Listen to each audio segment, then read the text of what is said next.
Recording by Jason Bennett. The Life of a Murderer, from The Shipwrecked Stranger, by Hannah Maria Jones. A murderer! God help me!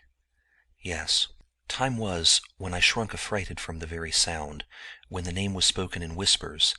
Little thought I then I should ever bear the name, or die ignominiously upon the scaffold.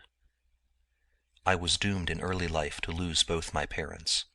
I was reared with more kindness than philosophy by an aunt, for all said I was a spoiled child. I was an unruly boy, but never wanted affection. I was sent to a charity school, but mischief had more charms for me than learning, and the apple orchard in reality to that stamped in the reading lesson in my spelling book. Rebuke followed rebuke. Chastisements without number were lavished upon me. I was the dunce of the school. Inspired by a sudden whim, I determined one night as I lay in my little cot to be so no longer. I would learn. For 2 years did I carry out this resolution, with a heat and impetuosity that characterized all my little proceedings. At the expiration of this time I was acknowledged to be the first scholar in the school. My time was up, and the parish apprenticed me to a carpenter.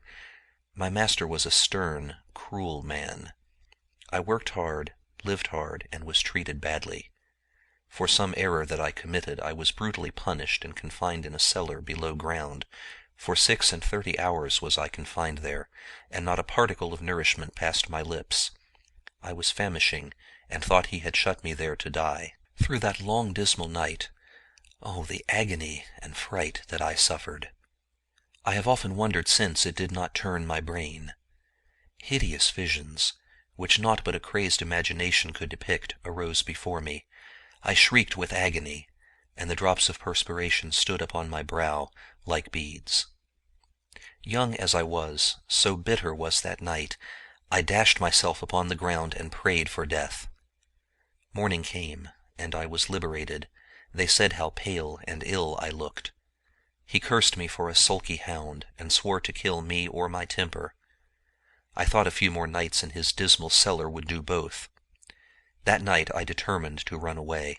I had no money, and my aunt's house was a good 20 miles off. There was a small box in my room, in which my master kept his loose coin. At this time its contents were but a few shillings. The temptation was a strong one. I walked to and fro. God only knows the bitter struggle of good and bad within my breast. The latter triumphed. Alas, that it did, for to that hour all my subsequent crimes, degradation, and death can be traced. I took one shilling. I crept softly down the stairs, and even went back again to replace the stolen property, but the fear of want, for I had bitterly experienced the pangs of hunger, prevailed, and I became a thief. With hushed breath and noiseless step, I crept stealthily away. On I flew, but a thief.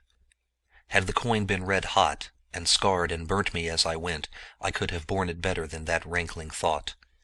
15 miles had I walked. I feared to go near house or human being, though my hunger and thirst was excessive. I felt as if my brow, Cain-like, had the crime written upon it.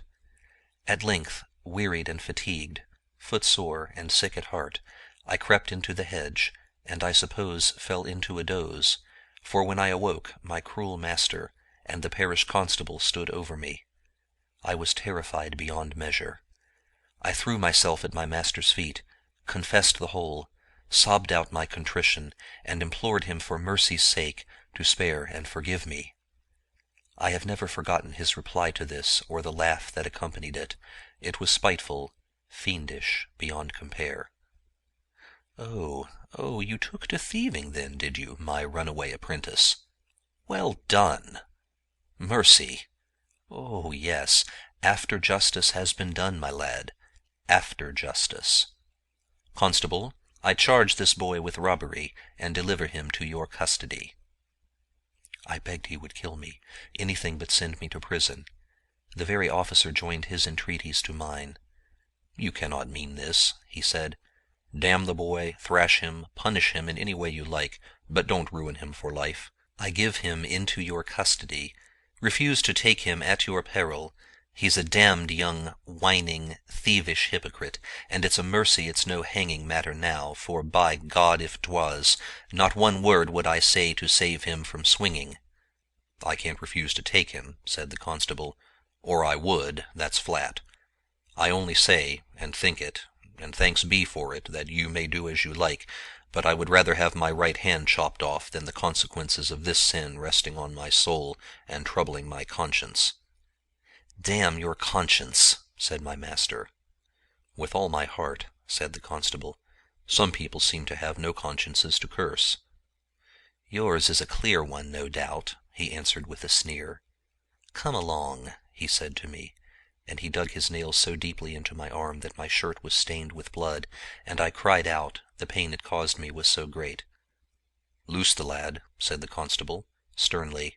"He is my prisoner, and I'll charge you with an assault if you lay another finger upon him. Let him alone."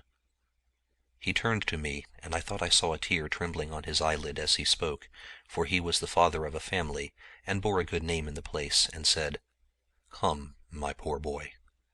He took me gently by the hand, and soothed me with kind words as he led me along, but when he left me it was within the dreary walls of the cage, or watch-house. I threw myself upon the heap of straw and slept. Sleep, with thoughts of death, and hideous forms and faces flitting to and fro. At morning dawn I was awakened.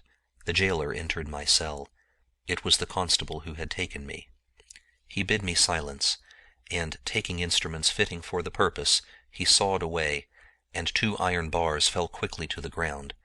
He stopped then and said these words: "If you was a boy of mine, and any ill came of this prosecution, I would have the villain's heart's blood. As 'tis, my poor lad, I pity you from my soul, and have risked my all to save you, for if they knew I aided in your escape, I should lose my character, my place, and every means of livelihood. I have a young family dependent upon me, and cannot afford to do this, yet I will strain a nerve, and risk something to save you." He pointed to the windows. "This act will be imputed to you.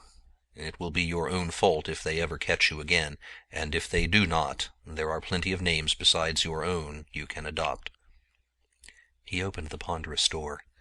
A horse and cart stood in waiting. He lifted me in, laid me at the bottom, covered me with a sack, and lashed the horse into a gallop. He checked it as we approached my native town, and jumping down, pulled me out, and, thrusting some money into my hand, bid me run then for dear life. Panting and breathless, I reached my old home, and throwing myself at my aunt's feet, revealed all. "God help us, child," she said. "They shall have both or none." For 3 days I lay there secure and undiscovered, but at last I was found out. I was dragged before a magistrate and searched. The money I had given me was found upon me. They questioned who gave me such a sum, and my master said he had missed the like amount. The liar! What could I say? I could not betray my friend, and my varying countenance, they all said, during the examination, betokened guilt. So thought the recorder, I presume, for from his merciless lips came the merciless words: "The sentence of the court is that you be confined in His Majesty's jail for 12 calendar months, and be twice privately whipped." Oh, that it had ended there! The wretch had my poor old aunt at the bar, and preferred a charge against her for aiding and abetting in the escape of a felon. Charged her with a crime, whose kind, gentle heart never harbored wicked thought. She was too noble to ask pardon of such a wretch, and too much a Christian to tell a lie. They sentenced her to be imprisoned for 3 months. God forgive them. She never came out alive. So great was the trouble that it snapped the fragile cords of life, and she had passed from this world into eternity ere her sentence was half completed. My young heart harbored thoughts of revenge, for I thought her a murdered woman. I came out, sadly altered for the worse. The consciousness of sin was gone, and I fancied I had suffered a martyrdom instead of paying a just penalty for a sin. My former friends shrunk from me as though I had contracted a loathsome, infectious disease. Some few pitied the young villain, but more denounced. There was an old playmate of mine, who had been reared within a few doors from my aunt's cottage. She was a gentle, kind girl. One day I overtook her. I well recollect, footsore and hungered. I laid my hand upon her arm. My tremulous voice, my tearful eyes betrayed how full my heart was as I said, "And will you not speak to me, Jane? Not one parting word for him you may never see again?" "They have threatened to beat me," she replied timidly, "if they ever knew I passed word with you again.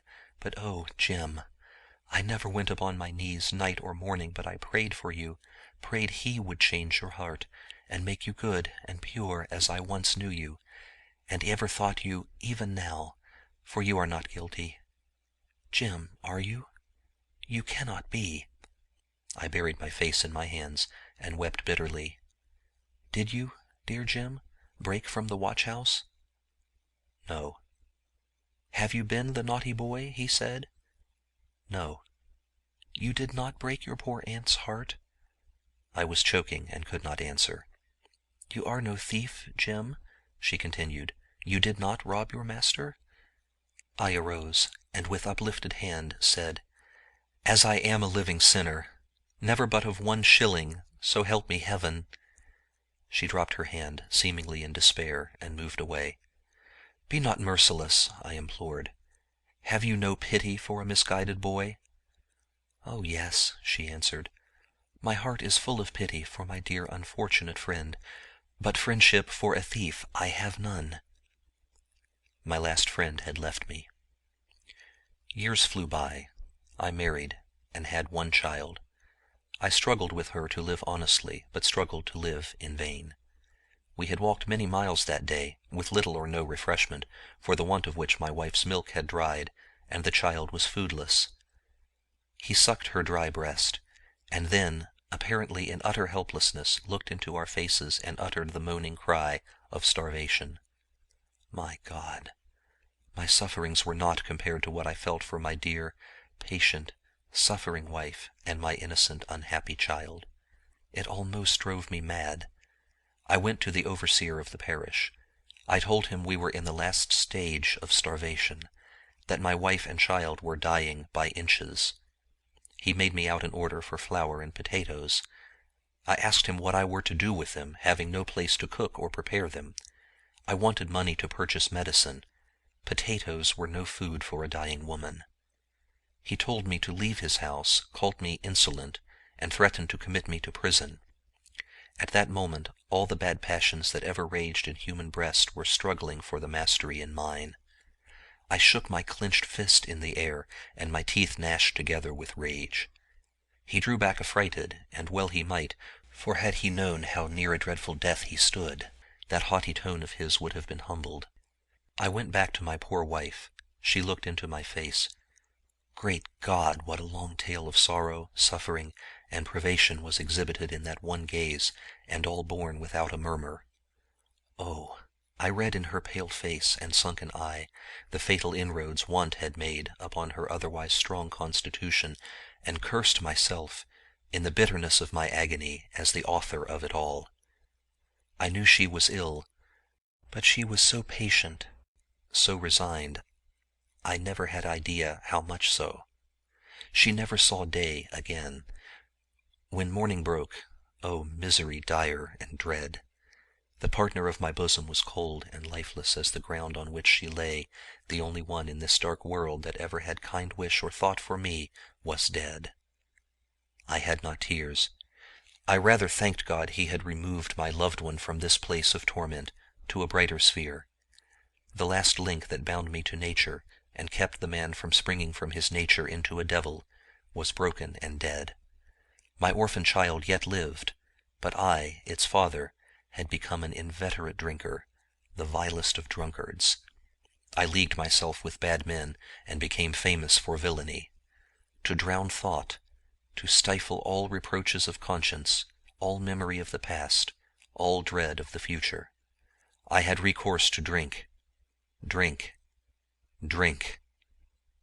Some friend placed my poor child in the workhouse, and I was left to my fate. I had become, in reality now, a thief and robber. So notorious did I become that a reward was offered for my apprehension, and I was eventually taken, and though convicted only of a trivial crime, The greater ones could not be proved against me. I was sentenced to 14 years' transportation. I was sent to Van Diemen's Land. Now that I was debarred from the use of those cursed intoxicating drinks, I could think, and bitter agonizing thoughts perplexed me. My poor son was present to my imagination night and day, as though I had murdered him, was he before me. My time was almost up, and I determined for his sake, if possible, to reach England again. We were working in gangs, and in one of our expeditions to band a raft of logs floating on the water, I, struggling with the load, more than my most strenuous exertions could support, stumbled and fell. Someone kindly assisted me to my feet again. I gazed in his face. Heavens above, it was my son. He that I had left a mere child in England 14 years ago. So much agony and so much joy was in the meeting that I reeled and staggered like a drunken man. Happiness at meeting my son again, but bitter sorrow at meeting him there. He first found a tongue.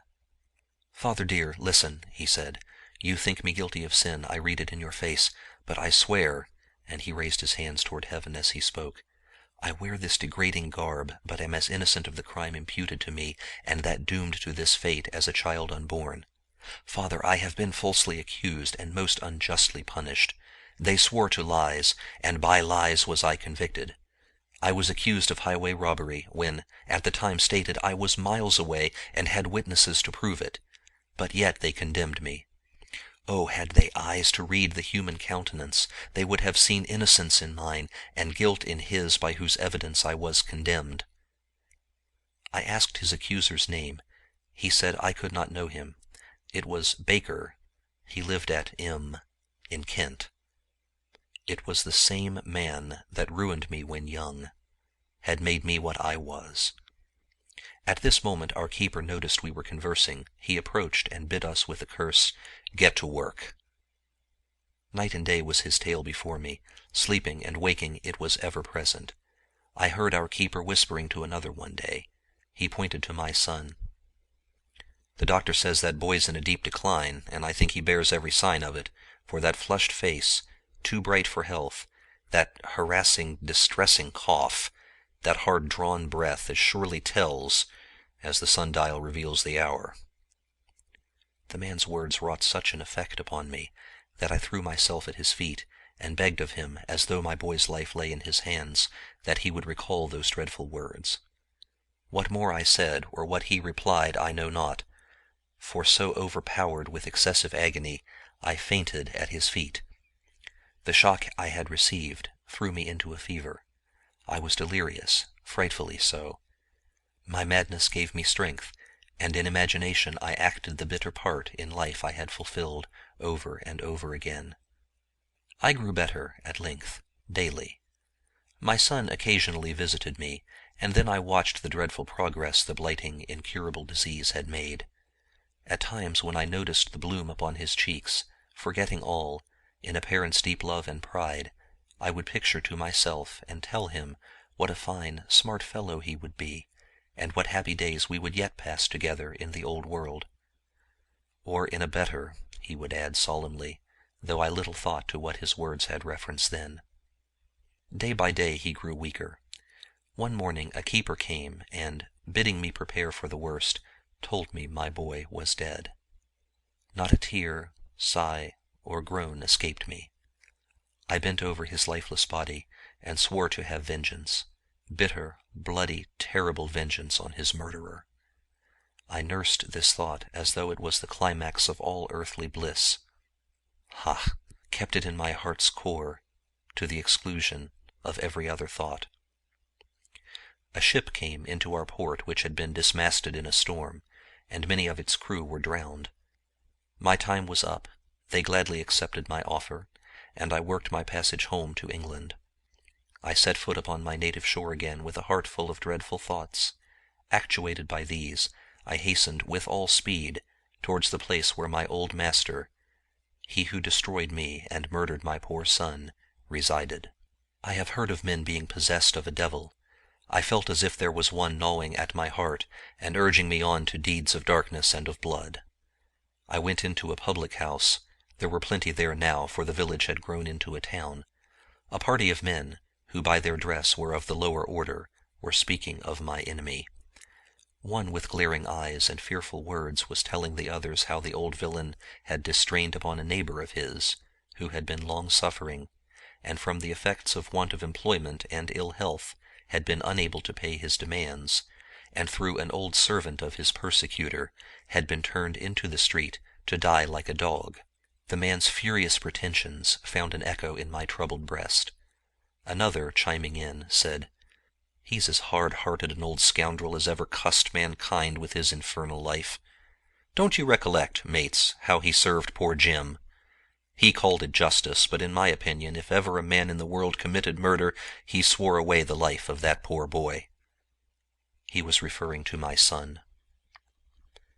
Mastering the agitation which unnerved me, by a violent effort I turned to him and said calmly, "Were there any attempts made to prove his innocence?" "Oh, yes," answered the man. "A cove named Curtis, Bob Curtis, swore he slept at his house the night in question, which was a good 10 miles from the place where the old man said he was stopped and robbed. But Bob had been convicted once or twice of petty larcenies, so his oath wasn't taken. Moreover, the old man swore point blank he was the man that robbed him. People mustn't speak about such things, but more than one, to my certain knowledge, thought the prosecution a persecution. I know I did for one, though I ain't over anxious any of you should say I said so." I paid my reckoning and went out into the air. How opposite to the fierce passions that burnt and consumed me was the placid scene that met my eye. The moon was at the full, and the spire of the old church, as it glittered in the solemn lustrous light, looked in good truth like a cross of grace. The very tombs in the quiet yard, those living records of the dead and withered past, looked more than usually awful in the silvery light. How many a tale of misery and crime, of sin and pain, lay hushed and silent there.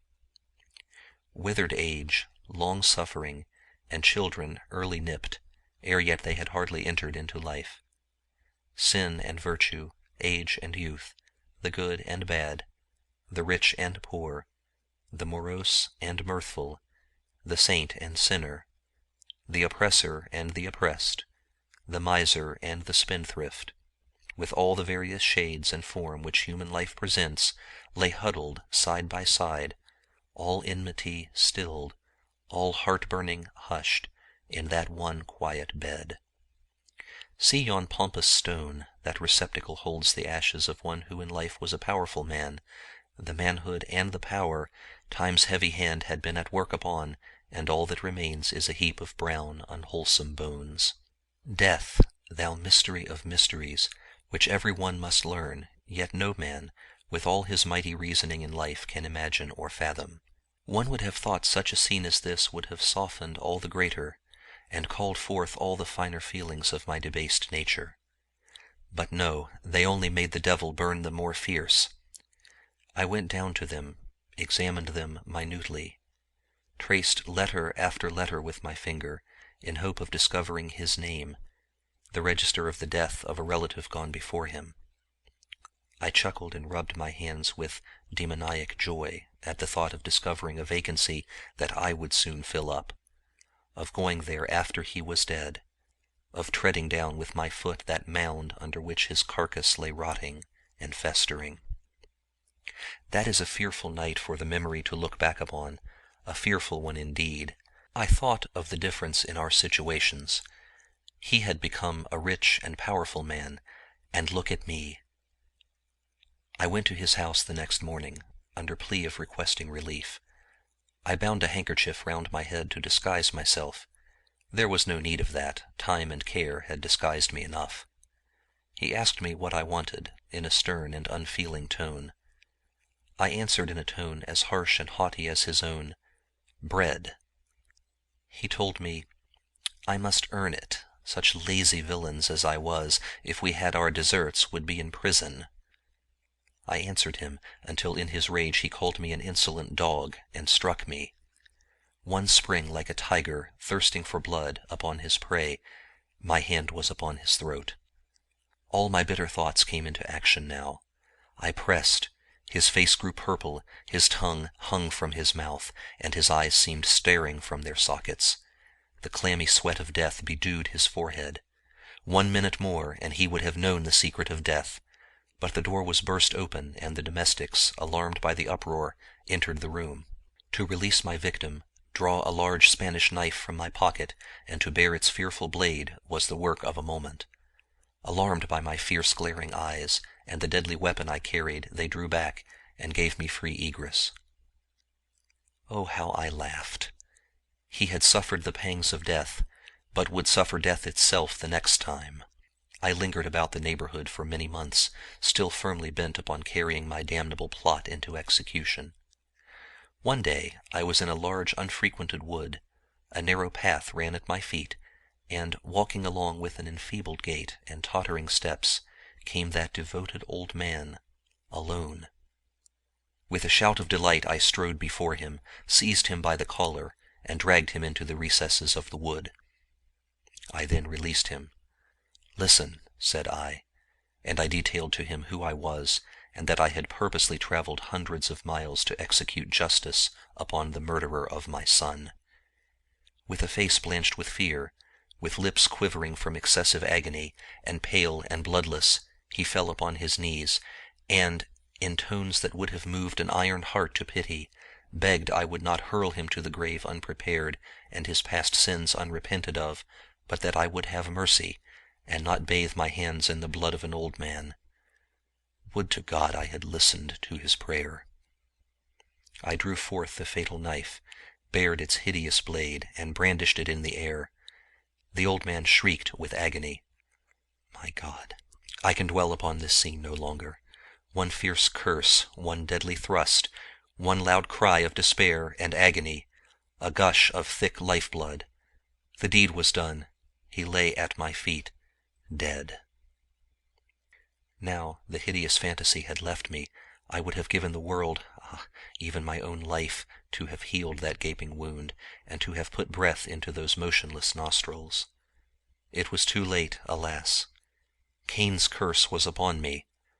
I was a murderer. I was arrested, tried, condemned. In 2 days I shall suffer the dread death that is executed upon him who sheddeth the blood of a fellow man. God pardon me. My heart is full of grief, overflowing with repentance. Have mercy, Heaven, upon him who was merciless. My kind friend, farewell. The blessing of a grateful heart and of a dying but repentant sinner attend you. Farewell, until the verges into eternity. Then, I humbly hope, we shall meet in the promised land of bliss. Once again, farewell, and pray in your passage through life, tell the erring to take the path of rectitude, and forsake the path of death. And to the drunkard speak, thousands beside myself have been untimely hurried into eternity by its instrumentality. Tell them it is the high road to ruin, misery, crime, and death. Farewell. The life of a murderer is finished, and in a few brief hours will be closed in frightful reality. End of The Life of a Murderer, from The Shipwrecked Stranger, by Hannah Maria Jones.